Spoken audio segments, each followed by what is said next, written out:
Hi అండి, welcome to Durgalakshmi thoughts. ఈరోజు మనం పండిన దొండకాయలతో దొండకాయ పచ్చడి ఎలా చేసుకోవాలో చూద్దాం.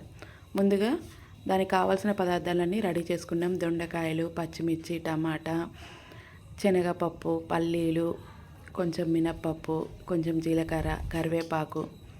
ఇవన్నీ ఇప్పుడు మనం కడాయిలో ఆయిల్ వేసి కొంచెం కొంచెంగా ఫ్రై చేసుకుందాం. అన్నీ ఇవి ఫ్రై అయ్యాక కొంచెం సాల్ట్ యాడ్ చేసుకొని, అలాగే చింతపండు కూడా యాడ్ చేసుకొని దీన్ని ఇప్పుడు మిక్సీ చేద్దాం.